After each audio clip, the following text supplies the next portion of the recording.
Well, Anderson, federal investigators raided the home of Jeffrey Clark yesterday. He was an environmental lawyer at the Justice Department. Nobody really knew his name until in the closing days of 2020, early 2021.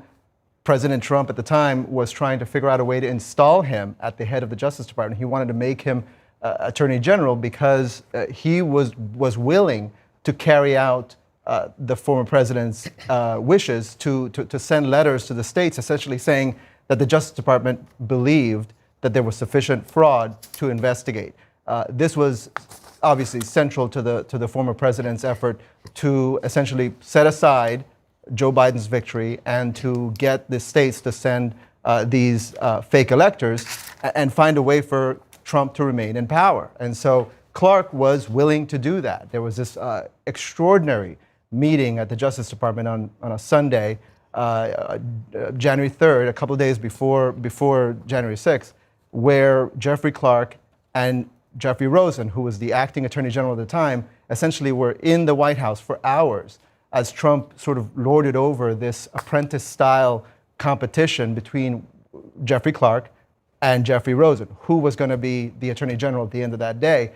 It wasn't until several of the officials, including the people you're going to hear from today, Richard Donoghue, who was the Deputy Attorney General at the time, he was acting Deputy Attorney General, Steve Engel, who was the head of the Office of Legal Counsel, they all said to the former president, look, you're going to have mass resignations. Everyone's going to resign. No one is going to stay in office and work under Jeffrey Clark if you do this. And so in the end, Trump did not do this. But Clark was definitely ready to do this. He proposed, he had written letters, proposed these letters that were going to be sent to Georgia and to other states saying that the Justice Department was investigating fraud, which, you know, obviously they were looking into some of these claims but had found nothing to substantiate at the time. So the raid by authorities is, do we know what they found? Do we know what they were looking for? We do not know yet what they found, but this is something that happened yesterday. And at this point, we know that these were federal agents that did this.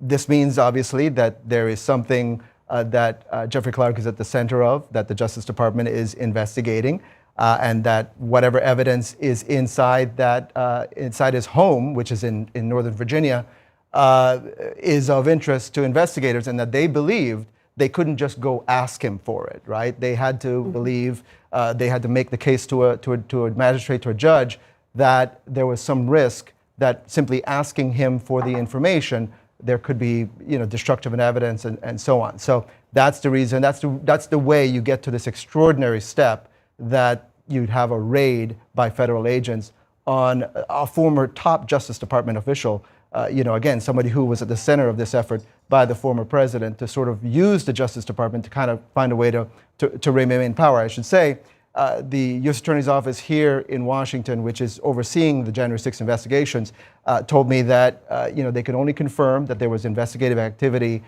in the vicinity of Jeffrey Clark's home. They can't confirm his name and what specific activity was occurring, but we know it from multiple sources that this is what occurred yesterday. He has not, has he spoken to the January 6th committee? Did he plead the fifth? He did. He showed up, but he declined to answer questions from the committee. So again, we don't know very much about his story because he has really not told a lot of information about what exactly he was thinking about and why he was interested in doing this when everyone at the Justice Department was telling him that there was no proof of some of these crazy ideas. He came up with this idea that he wanted the Justice Department to look into whether Italian satellites were changing vote totals. There were all kinds of things that Jeffrey Rosen had to deal with, this guy that he had really had very little interaction with until the closing days of December 2020. And if memory serves me, Jeffrey Rosen was one of the people who threatened to resign. Oh, yeah. Well, Jeffrey Rosen, Trump was planning to replace Rosen with Clark. So Donoghue, Engel, multiple officials. It was going to be a Sunday night massacre at the Justice Department because everybody was going to quit if Rosen had been replaced with Clark.